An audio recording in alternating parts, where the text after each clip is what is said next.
Se rieron cuando la Tierra se unió a la cumbre de depredadores. Dejaron de reír cuando el humano se levantó y dijo: el depredador máximo está sentado en esta sala. La cumbre anual de clasificación de depredadores era, sin duda, la reunión más absurda del espacio conocido. Allí estábamos, docenas de especies apiñadas en el anfiteatro principal de la estación Nexus 7, discutiendo sobre cuál de nuestros mundos producía las máquinas de muerte más aterradoras. La ironía no se le escapó a nadie con 2 dedos de frente. En el caso de los Bryan, a la mitad de su conjunto neuronal. El embajador Texel del Imperio Cadio se encontraba en el podio central, gesticulando salvajemente con los antebrazos mientras describía al depredador máximo de su mundo natal. El Sadom, declaró, con esa insufrible superioridad que todos los cadianos parecen perfeccionar en sus charcas de desove. Mide 12 metros de altura, posee lanzas de hueso retráctiles y puede atravesar la materia sólida durante exactamente 4,7 segundos. Un murmullo colectivo de agradecimiento recorrió la cámara. El centro comercial de las sombras era, sin duda, un impresionante espécimen de combustible evolutivo para pesadillas. Por favor, interrumpió la consejera vexera del colectivo Celtrón, con su forma cristalina brillando con lo que solo podría describirse como petulancia. Tus fauces de sombra no son nada comparadas con nuestros acechadores del vacío. Cazan en grupos de 50, se comunican mediante pulsos electromagnéticos y pueden sobrevivir en el vacío del espacio hasta 3 meses estándar. El delegado brolaxiano, una masa retorcida de tentáculos que de alguna manera lograba parecer condescendiente, burbujeó algo en su lengua materna. Su traductor cobró vida. El colectivo brasiano desea señalar que ambas criaturas mencionadas son, y cito textualmente, ridículamente primitivas comparadas con nuestras llamaradas mentales, que literalmente pueden consumir la consciencia de su presa mientras mantienen el cuerpo vivo durante semanas. ¡Oh, qué encantador! Nada como un buen concurso de medición de bestias asesinas a la antigua para unir a la galaxia. El debate continuó durante lo que parecieron eones, con cada especie intentando superar a las demás con descripciones cada vez más ridículas de las máquinas de matar definitivas de su mundo natal. Los Borak mencionaron sus gusanos mortales escupeácidos capaces de perforar los cascos de las naves espaciales. Los Keyanos presumieron de sus depredadores de emboscada que cambian de forma e imitan cualquier materia orgánica. Los Nexari, para no quedarse atrás, describieron sus parásitos psiónicos capaces de controlar múltiples cuerpos huéspedes simultáneamente. Durante todo el debate, una silla permaneció visiblemente vacía. La marcada con el pequeño símbolo azul y verde de la Tierra. Típicos humanos, murmuró el embajador Texel, con la voz impregnada del desdén que suele reservarse para funciones corporales particularmente ofensivas. Solicitan estatus de observadores en nuestra cumbre, y luego ni siquiera se molestan en llegar a tiempo. Quizás, sugirió la consejera vexera con un sonido que podría haber sido una risa si los cristales pudieran reír. Están avergonzados. Después de todo, ¿qué podría aportar una especie de un mundo de clase M a una discusión sobre depredadores ápice? Su mundo natal es prácticamente un paraíso ajardinado. La cámara estalló en lo que parecían risas entre los delegados reunidos. Los humanos, con su piel suave, dientes diminutos y la total ausencia de armas naturales, eran considerados una curiosidad en los círculos galácticos. Claro, de alguna manera se las habían arreglado para desarrollarse más rápido que la luz y habían demostrado ser sorprendentemente competentes en diplomacia, pero peligrosos. La idea era casi tan divertida como ver a un burlaxiano intentar usar cubiertos. Fue entonces cuando las puertas de la cámara se abrieron con un siseo. El comandante Riley Chen, del Cuerpo Diplomático de la Tierra Unida, entró en el anfiteatro, y las risas se apagaron más rápido que un cuerpo huésped Nexari. No porque fuera particularmente intimidante, todo lo contrario. De hecho, medía aproximadamente 1,5 metros, tenía cabello corto y oscuro, ojos marrones y esos rasgos anodinos que la harían pasar desapercibida entre la multitud. Vestía un sencillo uniforme gris con mínima decoración. No llevaba armas visibles y parecía tan amenazante como una planta ornamental. Pero había algo en su forma de caminar. Quizás una confidencia, o tal vez fue la leve sonrisa que se dibujó en las comisuras de sus labios mientras observaba la sala llena de seres que acababan de burlarse de su especie. «Disculpen la tardanza», dijo, y su voz se oyó con claridad por toda la cámara sin necesidad de amplificación. «Tfik fue un asesinato». El silencio que siguió fue el que suele preceder a alguien vaporizado por una sombra M o a que su conciencia sea devorada por una llamarada mental. Riley Chen simplemente se dirigió al asiento del observador humano. Se sentó y miró a su alrededor con la expresión de quien acaba de entrar en una exhibición de zoológico particularmente interesante. «Entonces», dijo, cruzando las manos sobre el regazo, «¿qué me perdí?» El embajador Teo se recuperó primero, lo cual era impresionante considerando la reputación de su especie de ser tan adaptable como una pared de ladrillos. «Estábamos hablando de los superdepredadores de nuestros respectivos mundos natales», dijo. Su tono sugería que explicarle esto a un humano era más o menos equivalente a enseñar física cuántica a un asteroide particularmente tenue. «Quizás lo encuentres educativo». Riley asintió cortésmente. «Oh, claro. Me encantan los buenos documentales sobre la naturaleza». El sarcasmo era tan sutil que la mitad de la sala no lo captó. La otra mitad fingió no haberlo captado. «Muy bien», continuó el esmo, claramente perdiendo el hilo por mucho. «Estábamos a punto de escuchar a la delegación de Borak sobre sus contribuciones al debate». El representante de Borak se levantó de su asiento, que se desenrollaba más como una pesadilla musculosa que se elevaba. El maestro cálido Griggs medía casi 2,5 metros, con su cuerpo serpenteante cubierto de escamas que parecían capaces de desviar balas de plasma. Cuando habló, su voz sonaba como grava al ser introducida en una trituradora de madera. «La raza de los túneles de Vortak Prime», siseó, cada palabra rebosando de ese orgullo que suele reservarse para hablar de la propia descendencia, «son los depredadores subterráneos definitivos. Alcanzan longitudes de 40 metros, poseen glándulas ácidas capaces de derretir titanio reforzado y pueden permanecer latentes bajo tierra durante décadas antes de atacar». Varios delegados se inclinaron hacia adelante en sus asientos. Incluso los brolaxianos lograron parecer impresionados, lo cual era mucho decir considerando que su especie había evolucionado más allá de la necesidad de expresiones faciales. «Su estrategia de caza», continuó Gristol, entusiasmándose con su tema como un profesor que discute su teorema favorito, «consiste en crear vastas redes subterráneas bajo sus asentamientos de alabanza.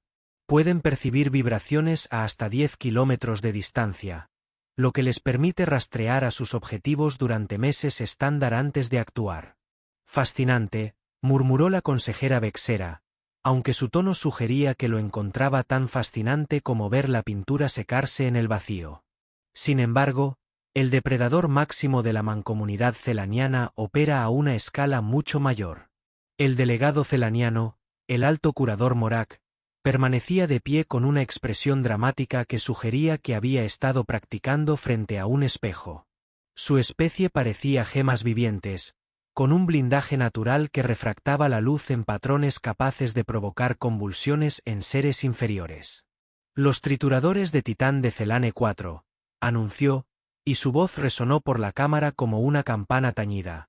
«Nuestras montañas móviles, literalmente.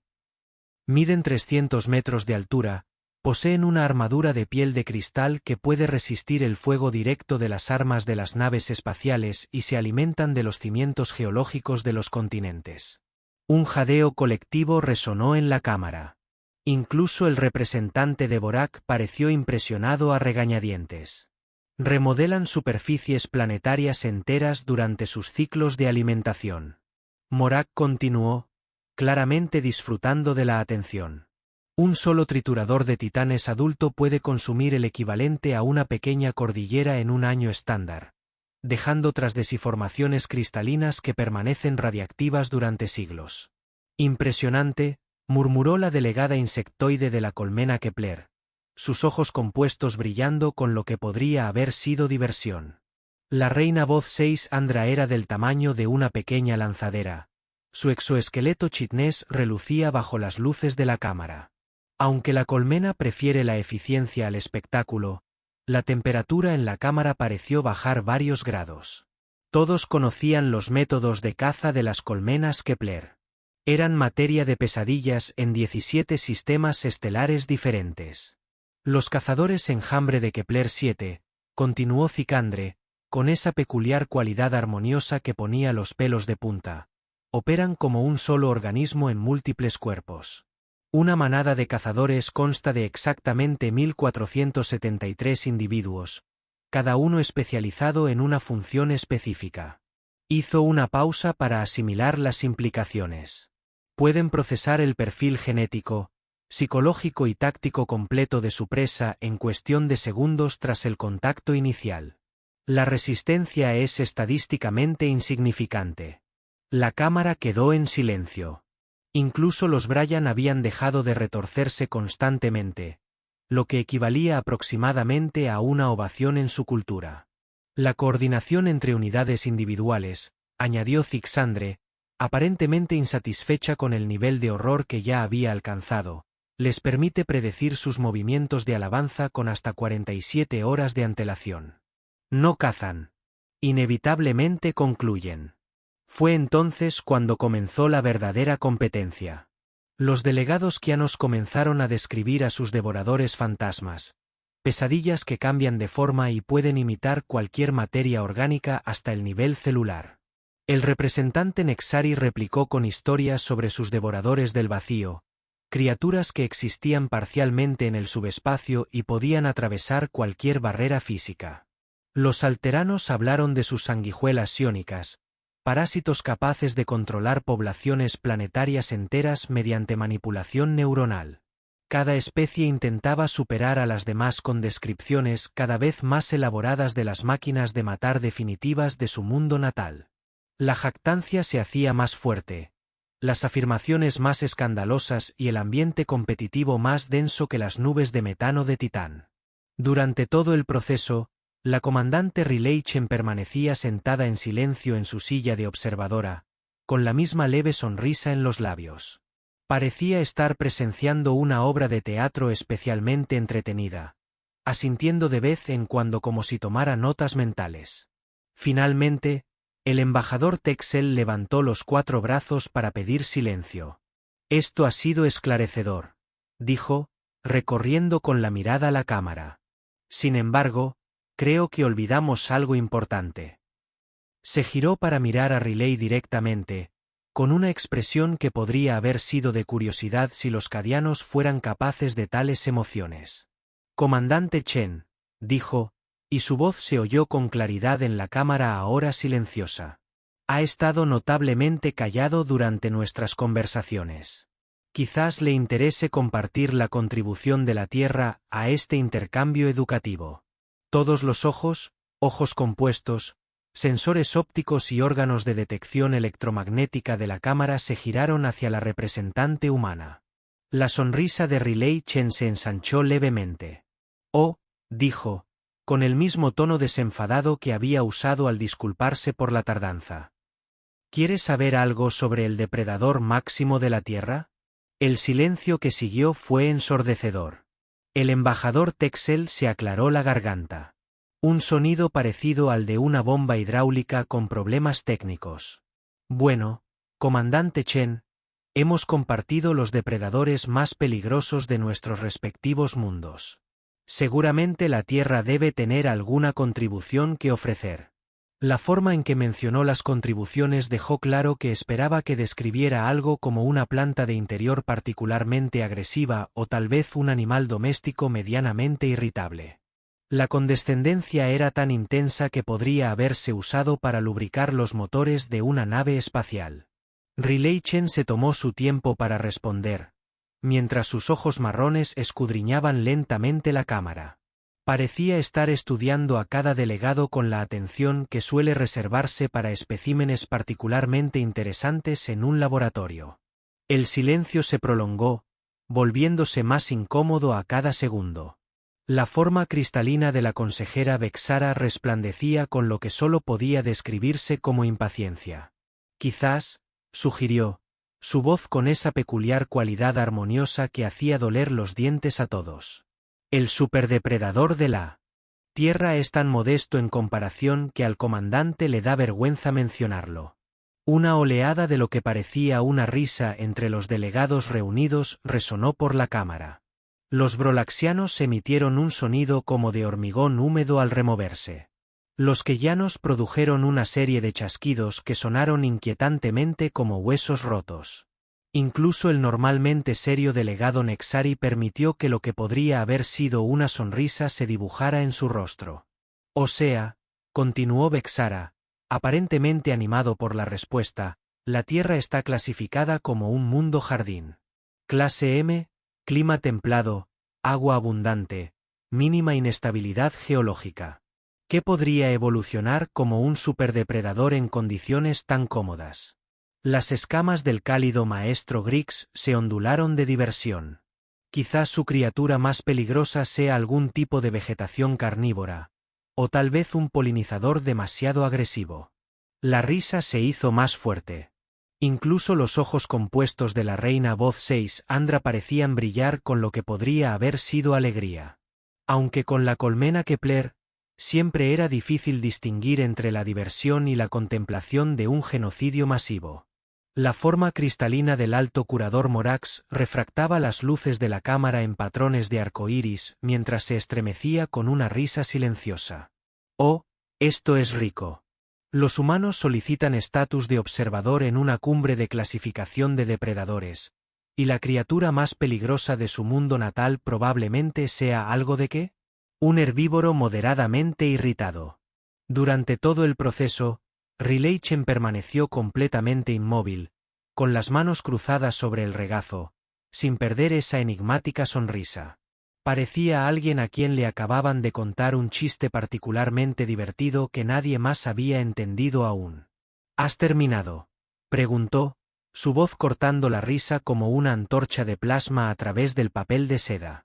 La cámara volvió a quedar en silencio, esta vez con el incómodo silencio que solía seguir a alguien que insultaba accidentalmente a la madre de un Nexar o cuestionaba la higiene de los tentáculos de un abraxiano. Bien, continuó Riley, con un tono que se mantuvo familiar a pesar de haber logrado silenciar una sala llena de la especie más ruidosa de la galaxia. Ahora preguntaste por el superdepredador de la Tierra. Se levantó lentamente, con movimientos precisos y concisos. Había algo en su forma de moverse que hizo que varios delegados se recostaran inconscientemente en sus asientos, aunque ninguno supo explicar por qué. Lo que pasa con los superdepredadores, dijo, mientras comenzaba a caminar lentamente frente a su silla, es que se presentan en muchas formas diferentes. Algunos son grandes y obvios, como sus trituradores de titanes. Otros son sutiles y pacientes, como sus espectros de túnel. Algunos cazan en manada, otros trabajan solos. Dejó de caminar y se giró para encarar directamente a los delegados reunidos. Pero los depredadores más peligrosos, continuó, con una sonrisa apenas ensanchándose, son aquellos que nunca se ven venir hasta que es demasiado tarde. Y entonces, con un gesto tan simple y casual que tardó varios segundos en comprender su significado, la comandante Rileichen levantó la mano derecha y se señaló directamente a sí misma. El depredador supremo de la Tierra, dijo, y su voz se oyó con claridad a través del silencio atónito que reinaba en esta sala. El silencio que siguió no fue la quietud de un público que espera un remate. Era el tipo de silencio que precede a la risa explosiva o a la violencia explosiva, y nadie en la cámara estaba seguro de qué dirección tomaría. Los antebrazos del embajador Texal se congelaron a mitad del gesto. La forma cristalina de la consejera Vexara dejó de brillar por completo. Incluso los brillaxianos lograron dejar de retorcerse durante 3 segundos, lo que equivalía aproximadamente a una ovación en su cultura. Tú, maestro cálido Gristol, por fin lo lograste, con una voz que transmitía una incredulidad que podría haberse oído desde la órbita. Afirmas ser el depredador máximo de tu especie.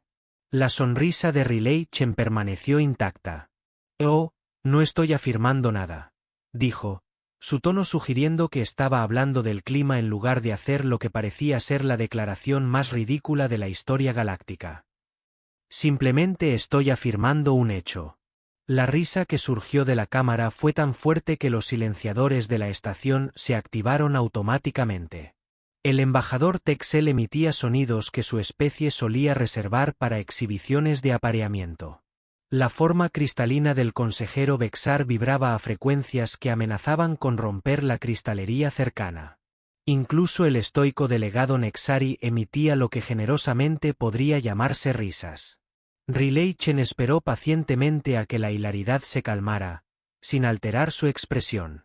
Cuando las risas finalmente se convirtieron en bufidos y risitas ocasionales, juntó las manos a la espalda y comenzó a hablar.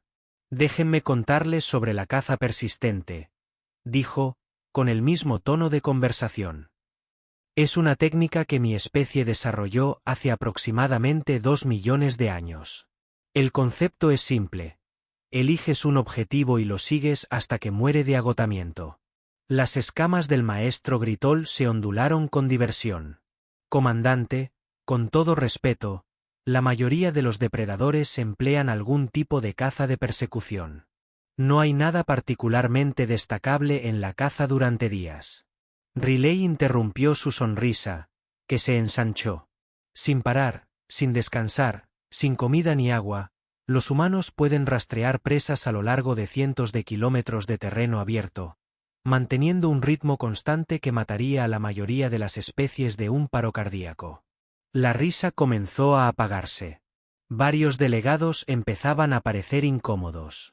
«Nuestro sistema cardiovascular», continuó Riley, volviendo a caminar, «es posiblemente el espacio más eficiente y conocido. Podemos mantener la actividad aeróbica durante horas. Nuestro sistema de enfriamiento por sudor nos permite regular la temperatura corporal en condiciones que causarían el colapso de la mayoría de las especies por agotamiento por calor». Se detuvo y se giró para encarar a la reina voz 6.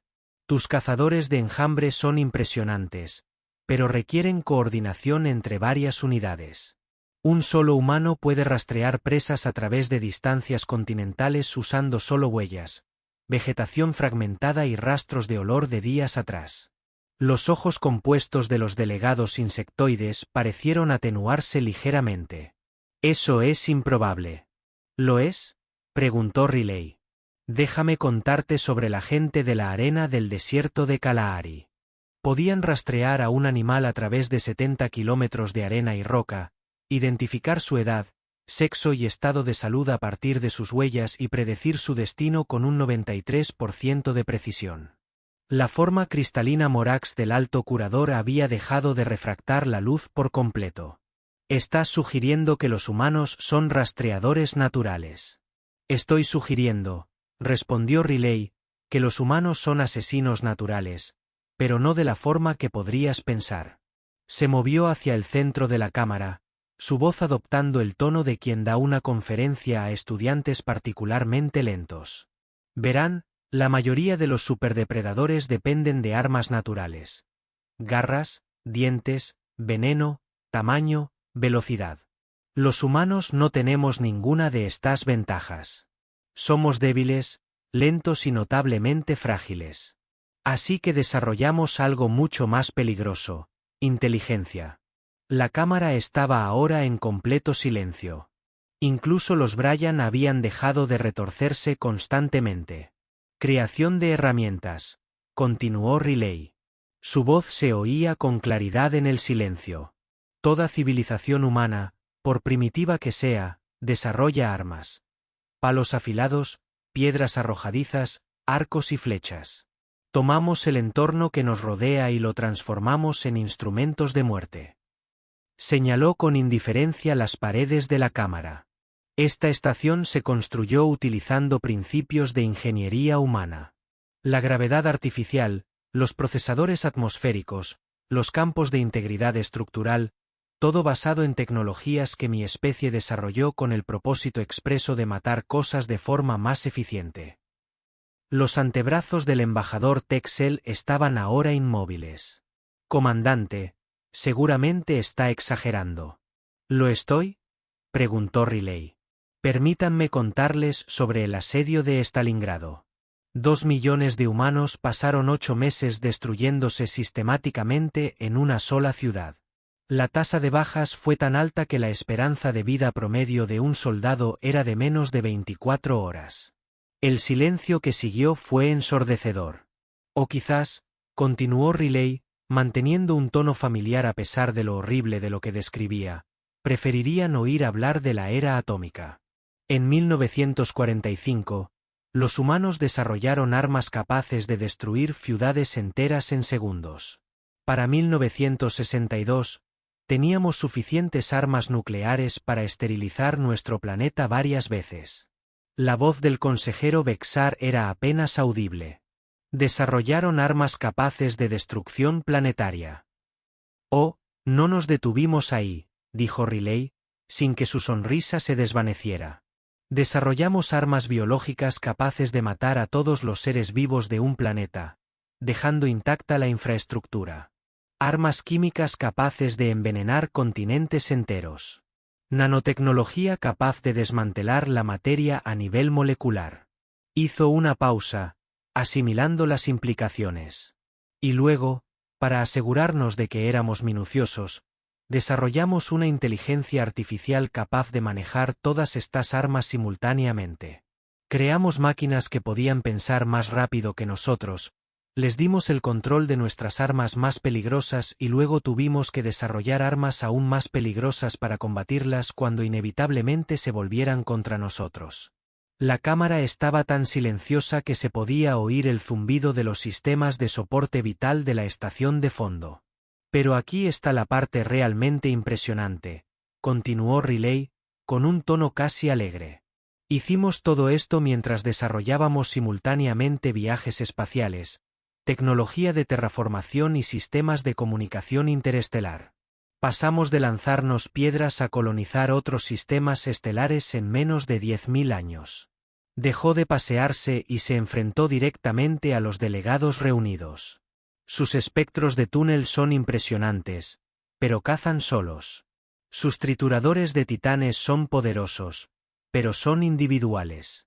Sus cazadores de enjambre están coordinados, pero se limitan a un solo planeta.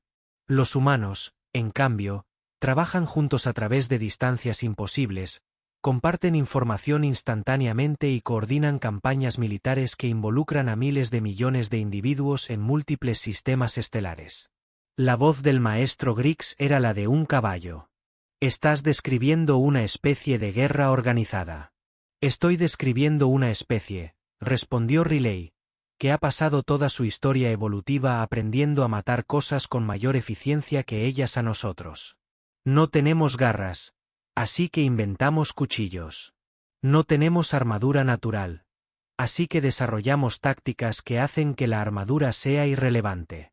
No tenemos fuerza individual, así que aprendimos a trabajar juntos en grupos capaces de abrumar a cualquier oposición. Volvió a juntar las manos tras la espalda, con una expresión casi de disculpa. Lo que pasa con los humanos, dijo, es que no nos adaptamos simplemente a nuestro entorno. Lo transformamos para que se ajuste a nuestras necesidades. No solo sobrevivimos en condiciones hostiles. Hacemos que las condiciones hostiles sean soportables para nuestra descendencia. No solo cazamos presas, sino que las domesticamos y las criamos para que sean fuentes de alimento más eficientes. El silencio en la cámara era absoluto. Incluso el zumbido de fondo de la estación parecía haberse atenuado. Así que, cuando me preguntas por el depredador máximo de la Tierra, continuó Riley, con la voz claramente visible en el silencio atónito, no me refiero a un animal enorme con dientes impresionantes. Hablo de una especie que ha pasado millones de años perfeccionando el arte de la violencia sistemática y que luego decidió explorar la galaxia para ver si había algo más que valiera la pena matar. Sonrió, con esa misma sonrisa enigmática. ¿Alguna pregunta? El silencio se prolongó durante lo que parecieron épocas geológicas antes de que la forma cristalina del alto curador Morax finalmente comenzara a refractar la luz de nuevo. Comandante Chen, dijo, con un tono de escepticismo forzado en la voz. Sus afirmaciones son impresionantes. Sin embargo, debe comprender que, sin pruebas, no son más que historias. La sonrisa de Riley se ensanchó. Ah, ¿quieres una demostración? ¡Qué amable de tu parte! Miró a su alrededor con la expresión de quien visita una ferretería especialmente bien surtida. Veamos con qué contamos. El holoproyector central de la cámara mostraba la agenda actual, con modelos tridimensionales de varios depredadores mencionados. Riley se acercó a la consola de control y comenzó a examinarla con el interés casual que la mayoría reserva para leer menús de restaurantes. Murmuró, pasando los dedos por la interfaz.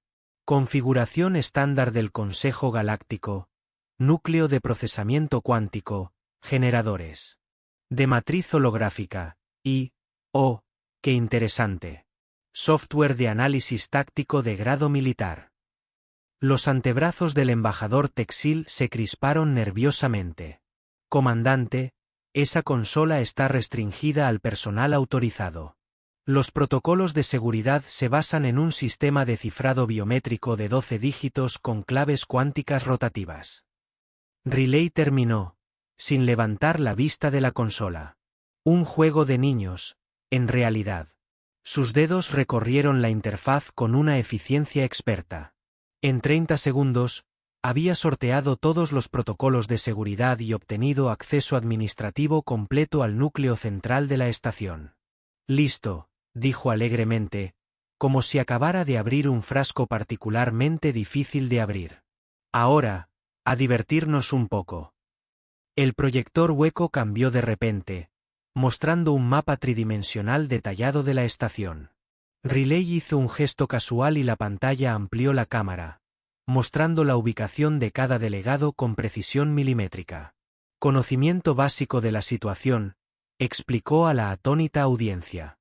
El primer paso en cualquier situación táctica es comprender el entorno, la ubicación de las salidas, las posibles coberturas, los recursos disponibles, y por supuesto, la posición de todas las amenazas potenciales.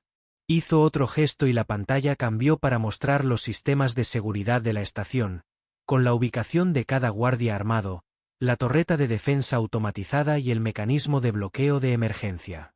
El segundo paso es la recopilación de inteligencia. Conoce las capacidades de tu oponente, sus armas, sus debilidades y sus respuestas más probables ante diversos escenarios. Las escamas del maestro Griggs se habían aplanado por completo contra su cuerpo, señal de extrema agitación en su especie. ¿Cómo accediste a información militar clasificada?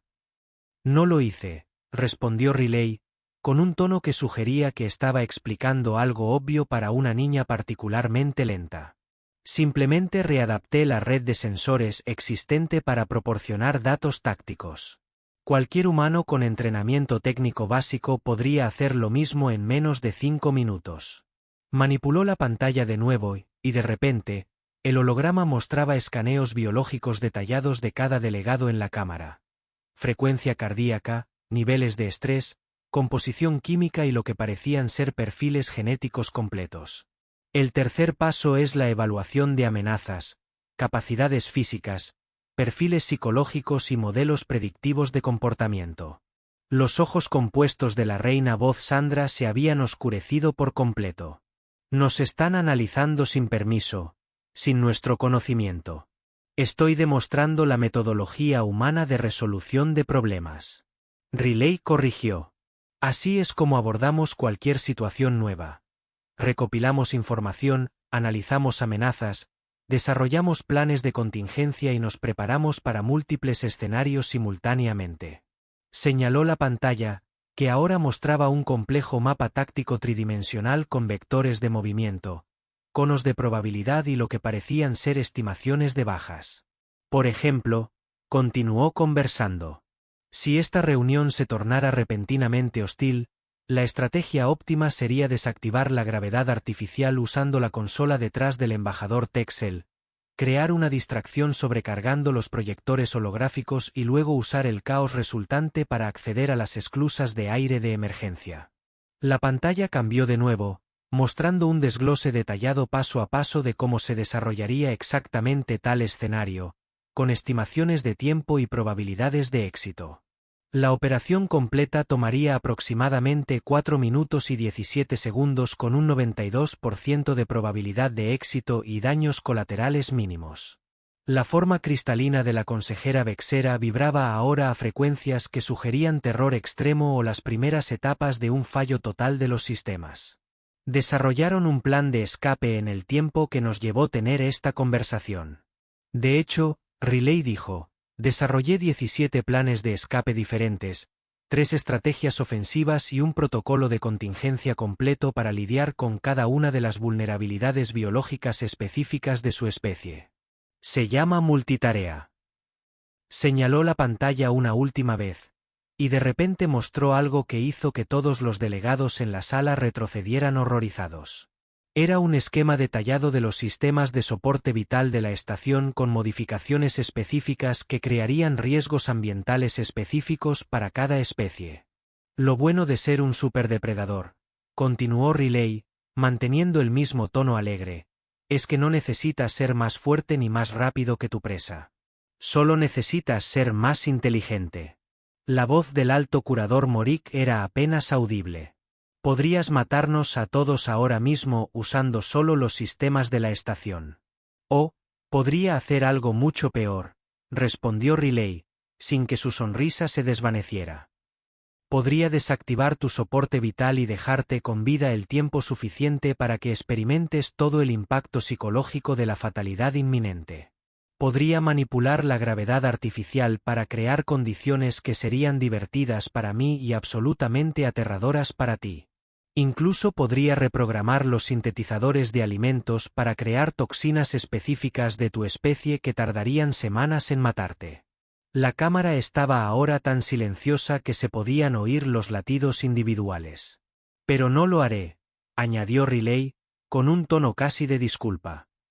Porque no estoy aquí para eso. Estoy aquí para tener una conversación civilizada sobre superdepredadores. Aunque agradezco la oportunidad de demostrar por qué los humanos califican para esa categoría en particular, hizo un gesto casual y la pantalla volvió a su configuración original, mostrando los inofensivos puntos de la agenda como si nada hubiera sucedido. Bueno, dijo, volviendo a su asiento con el mismo paso tranquilo que había usado al entrar en la cámara. Creo que preguntaba por el superdepredador de la Tierra. El silencio que siguió no fue la quietud cómoda de una audiencia que espera más información. Era el tipo de silencio que suele preceder a una evacuación inmediata o a la firma de tratados muy importantes. El embajador Texel fue el primero en romper el silencio, aunque su voz temblaba, lo que indicaba que sus cuerdas vocales estaban bajo una tensión considerable. Comandante Chen, comenzó, pero se detuvo, aparentemente reconsiderando su elección de palabras. Su demostración fue esclarecedora. Sin embargo, siento curiosidad por algo. Riley arqueó una ceja, con expresión cortés y atenta. Si los humanos son tan capaces como usted sugiere, continuó Vexil, ¿por qué su gente no ha conquistado la galaxia? Su especie lleva siglos deambulando por el espacio. Seguro que sí, si son verdaderos superdepredadores. La sonrisa de Riley adquirió una cualidad que, de alguna manera, lograba ser a la vez tranquilizadora y absolutamente aterradora. Ah, pero sí, dijo, con el mismo tono amistoso que usaría para comentar sobre el tiempo. Simplemente no se han dado cuenta todavía. La temperatura en la cámara pareció bajar varios grados. ¿Qué quieres decir?, preguntó la consejera Vexera. Su forma cristalina apenas lograba emitir sonido alguno. Bueno, dijo Riley, recostándose en su silla como si se preparara para contar un cuento para dormir particularmente interesante. Déjame preguntarte algo. ¿Cuántas colonias humanas existen en el espacio cadiano? Los 4 brazos del embajador Texil se movieron en lo que podría haber sido un encogimiento de hombros. Quizás una docena. Su gente solicitó permiso para establecer estaciones de investigación y puestos comerciales. Se siguieron los protocolos diplomáticos estándar. 47, corrigió Riley con suavidad. 47 asentamientos humanos dentro de su territorio, desde pequeñas instalaciones de investigación hasta grandes complejos industriales con poblaciones superiores a los 2 millones. El silencio que siguió fue ensordecedor. Lo que pasa con los humanos, continuó Riley, es que no conquistamos en el sentido tradicional. No nos presentamos con flotas de naves de guerra y exigimos la rendición. Eso es ineficiente y tiende a crear una resistencia innecesaria. Hizo un gesto casual hacia la pantalla de la cámara, que ahora mostraba un mapa estelar del espacio conocido.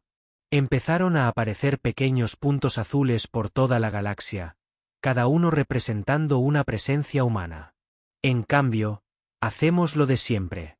Llegamos pacíficamente, establecemos pequeños asentamientos, brindamos servicios útiles, y gradualmente, nos volvemos indispensables para la economía local. En 1 o 2 generaciones, nuestra presencia parece completamente natural. La voz del gran curador Morak, Unk, era apenas un susurro. Persistencia, depredación. Exactamente, dijo Riley, con una sonrisa aún mayor. No perseguimos a nuestra presa hasta que se desploma de agotamiento. Simplemente nos mudamos al vecindario, nos ofrecemos a ayudar con la compra y esperamos a que nos invites a cenar. El mapa estelar continuó llenándose de puntos azules, cientos, luego miles. Cada uno de esos puntos, explicó Riley, representa un asentamiento humano establecido con el pleno conocimiento y consentimiento del gobierno local. Estaciones de investigación, puestos comerciales, colonias agrícolas, instalaciones industriales, complejos de entretenimiento, instituciones educativas. Las escamas del maestro de guerra Gristol habían palidecido por completo. ¿Cuántos en total? Aproximadamente 43.712 asentamientos humanos permanentes en el espacio conocido. Eso no incluye instalaciones temporales, instalaciones orbitales ni lo que llamamos programas de intercambio cultural. Los ojos compuestos de la reina voz Alexander se habían oscurecido casi por completo. Programas de intercambio cultural. Maestros, médicos, ingenieros, artistas, chefs y humanos que viven y trabajan en comunidades alienígenas, explicó Riley. Personas que aprenden idiomas locales, adoptan costumbres locales, se casan con ciudadanos locales y crían hijos que se consideran ciudadanos de ambos mundos. Las implicaciones eran asombrosas. Todas las grandes civilizaciones de la galaxia contaban ahora con poblaciones humanas integradas en su sociedad a todos los niveles. Lo bueno de este enfoque, continuó Riley, es que para cuando alguien se da cuenta de lo que está sucediendo, es demasiado tarde para hacer algo al respecto. No pueden expulsarnos sin destruir su propia infraestructura. No pueden luchar contra nosotros sin luchar contra sus propios vecinos y colegas. Ni siquiera pueden identificarnos como una amenaza porque somos demasiado útiles para ser considerados peligrosos. Señaló el mapa estelar una última vez, y los puntos azules comenzaron a conectarse con finas líneas, formando una vasta red que abarcaba toda la galaxia. Así es como se ve la depredación máxima cuando la practica una especie inteligente. Dijo, no solo cazamos presas individuales. Nos integramos en ecosistemas enteros y los remodelamos gradualmente para adaptarlos a nuestras necesidades.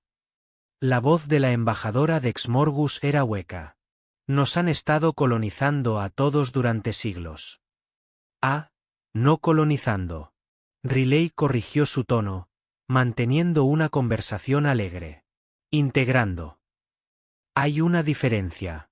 Colonizar implica conquista. Integrar implica colaboración. Hizo una pausa, asimilando la distinción. Por supuesto, añadió, con una sonrisa inquebrantable. El resultado final es notablemente similar. La consejera Vexara logró emitir un sonido que podría haber sido una pregunta. ¿Qué? ¿Qué quieren de nosotros? Riley Chen miró a su alrededor, con una expresión casi compasiva. Lo mismo que cualquier superdepredador, dijo en voz baja. Asegurarse de que siempre haya suficiente comida para todos. El silencio que siguió duró exactamente 47 segundos. Riley lo sabía porque inconscientemente había empezado a cronometrarlo, un hábito que parecía imposible de romper una vez que se había pasado suficiente tiempo pensando como un depredador. Embajador Avex. Morgus fue el primero en moverse, levantando los 4 brazos en lo que su especie consideró un gesto formal de reconocimiento. Al hablar, su voz transmitía un matiz que podría haber sido de respeto, aunque estaba fuertemente impregnada de lo que definitivamente era terror. El Consejo Galáctico, dijo. Sus palabras, cuidadosamente medidas, por la presente reconoce oficialmente al comandante Riley Chen como representante de la especie depredadora máxima de la Tierra. Un murmullo de asentimiento recorrió la cámara, aunque sonaba más como el tipo de murmullo que suele preceder a evacuaciones masivas que a acuerdos diplomáticos. Además, Dex Morgus continuó, por la presente, revisamos el estatus de la humanidad de observadores a miembros de pleno derecho del Consejo, con todos los derechos y privilegios que ello implica. Riley asintió cortésmente. Es muy amable de su parte, aunque debo señalar que los derechos y privilegios nunca fueron realmente suyos para concederlos. La declaración quedó suspendida en el aire como una nube de tormenta particularmente siniestra. Sin embargo, continuó, con un tono mucho más animado. Agradezco el gesto. Facilitará mucho el papeleo. La forma cristalina de la consejera Vexara logró producir lo que podría haber sido una risa, aunque sonó más como el ruido que hace el cristal bajo presión extrema. Comandante Chen, me veo obligado a preguntar, ¿estamos a salvo? Riley Chen se levantó y se alisó el uniforme. Sus movimientos transmitían la misma eficiencia despreocupada que había caracterizado todo lo que había hecho desde que entró en la cámara. Consejera, dijo, con un tono casi maternal en su voz. La humanidad ha compartido espacio con su especie durante siglos. En todo ese tiempo, ¿cuántos ataques no provocados ha habido? ¿Cuántos actos de agresión? ¿Cuántos incidentes de humanos que simplemente decidieron eliminar a la competencia potencial? La pregunta era retórica, y todos en la cámara sabían la respuesta. Ninguno, susurró el alto curador Mork. Exactamente, confirmó Riley. Porque, al contrario de lo que esta conversación podría haber sugerido, a los humanos no nos interesa exterminar a otras especies. Nos interesa la coexistencia. Nos interesa la cooperación. Nos interesa construir algo más grande y mejor de lo que cualquiera de nosotros podría crear solo. Recorrió la sala con la mirada, estableciendo contacto visual con cada delegado por turno. El hecho de que pudiéramos eliminarlos si quisiéramos, continuó, es precisamente la razón por la que no tienen que preocuparse de que lo hagamos. Los depredadores ápice no malgastan energía en matanzas innecesarias. Reservamos nuestros esfuerzos para las amenazas reales. Las escamas del maestro Griggs habían comenzado a recuperar parte de su color natural. Y si nos convertíamos en amenazas reales, la sonrisa de Riley regresó, y por primera vez desde que había entrado en la sala, parecía genuinamente cálida en lugar de aterradora. Entonces lidiaríamos con la situación usando la mínima fuerza necesaria, dijo, lo cual, dado lo que ahora saben sobre las capacidades humanas, debería ser un pensamiento muy reconfortante para todos los involucrados. Empezó a caminar hacia la salida de la sala, luego se detuvo y se giró para encarar a los delegados reunidos por última vez. Ah, y una cosa más, añadió. Su tono volvió a ser casi informal. La cumbre de clasificación de depredadores del próximo año probablemente debería incluir una nueva categoría. Embajador Vex Morgus. Su voz era curiosa a pesar de todo lo que acababa de ocurrir. ¿Qué categoría? La sonrisa de Riley Chen se ensanchó por última vez. Depredadores ápice del vecindario, dijo. Nosotros traeremos los bocadillos. Y con eso, salió de la cámara, dejando atrás una sala llena de delegados que nunca volverían a mirar a los humanos de la misma manera. La era de subestimar a los niños de la Tierra, al parecer, había llegado oficialmente a su fin.